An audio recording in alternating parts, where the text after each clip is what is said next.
अस्सलाम वालेकुम, welcome back to my channel. और फाइनली हम लोग ढूंढ रहे हैं पिकनिक मनाने के लिए कोई जगह। और यहाँ पे दीदी बास्केट में बहुत सारा सामान ली हुई थी, तो इसने अपने सर पे रख लिया था क्योंकि इससे नहीं चला जा रहा था। इसके पहले हम लोग 5-6 जगह ढूंढ चुके थे।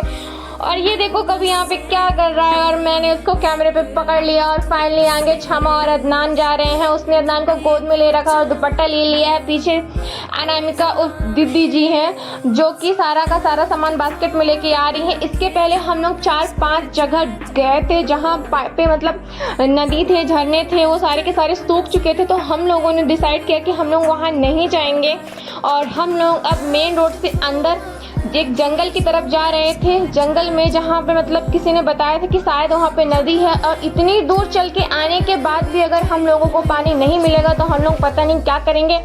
और यहाँ पे सबके सब पैदल जा रहे थे और एजे अपनी बाइक से जा रहे थे।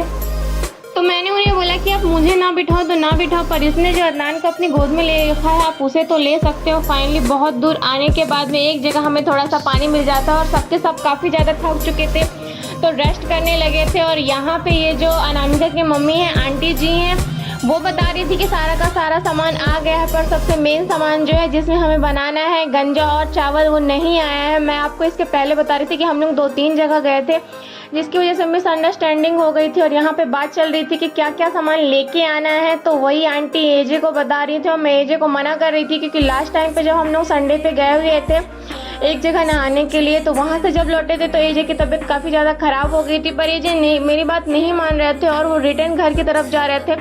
हम लोग काफ़ी दूर आ चुके थे लेकिन ये मेरी बात नहीं मान रहे थे। यहाँ पे आंटी जिन लोगों को बर्तन का साइज और बाकी सारी चीज़ें समझा रही थी कि वो आप लेके आ जाओ, तो ये लोग जो है ना वो सामान लेने के लिए चले जाते हैं। और हम लोगों के पास ना पीने का पानी वो जो डिब्बा रखा हुआ है सिर्फ उसमें था, बस हो गया।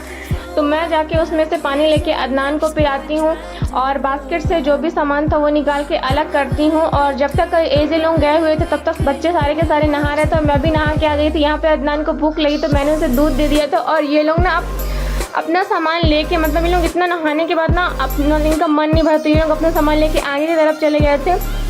मैं आंटी अंकल और मौसी बैठे हुए थे तो उन्होंने मुझे चना दिया था, तो मैंने चना में प्याज, मिर्ची, धनिया पत्ती, नींबू काट के सारा का सारा मिक्स करके और काला और टेस्टी नमक ना मिला के मैं खा रही थी क्योंकि मुझे बहुत ज़्यादा भूख लग रही थी क्योंकि दोपहर के 1 बज गए थे। और यहाँ पे आंटी सारी की सारी सब्जियाँ जितनी भी थी ना वो सब के सब काट रही थी।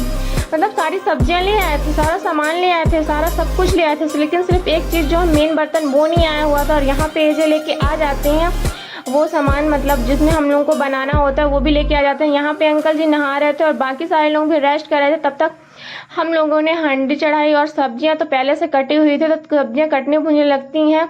और इसके बाद में फिर वो जो खिचड़ी है हम लोग मतलब यहाँ आके खिचड़ी बना रहे थे। और इसके पहले झंझरी जो थी ना उसको किसी ने पानी में फेंक दी थी क्योंकि उनमें ना मतलब बहुत ज़्यादा कचड़ा लगा हुआ था। और ये देखो अदनान मेरी बन गई है दुल्हन क्योंकि बहुत ज़्यादा लू चल रही थी, तो मैंने सोचा कि इसके कान ढक देते हैं। और एजे की हरकत ने एकदम बच्चों वाली होती है, ये पेड़ पे बंदरों की तरह चढ़े हुए थे, इनको सब लोग देख रहे थे और कभी यहाँ पे पेड़ झुला रहा था। और फाइनली अंकल जी ने हांडी चढ़ा दी थी और सारी की सारी सब्जियां इनमें पक रही थी। चूल्हा बहुत छोटा सा बना हुआ था और मुझे डर लग रहा था कि कहीं ये गिर ना जाए। और यहाँ पे मेरा जो अदनान है ना ये बार बार नदी की तरफ दौड़ के ना पानी भरने के लिए जा रहा था। मैं इसको इतना भी बुलाती थी ना लेकिन ये मेरी तरफ नहीं आता था और मतलब बहुत ज़्यादा दूर था। ये बच्चे सब खेल रहे थे तो उसको भी लग रहा था कि मैं भी खेलूं।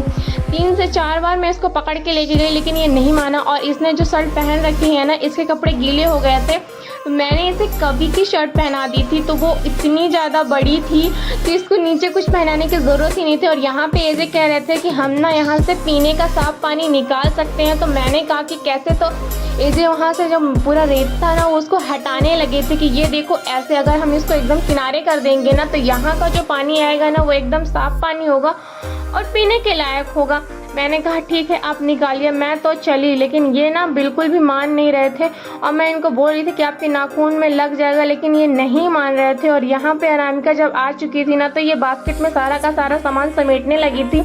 मैंने इसे बोला कि अभी तो हमें नहीं चलना है। उसने कहा कि सारा सामान फैला है इसलिए इकट्ठा रख लेते हैं। और यहाँ पे एजे कुछ खा रहे थे और कर रहे थे मस्ती, आई थिंक बेल खा रहे थे।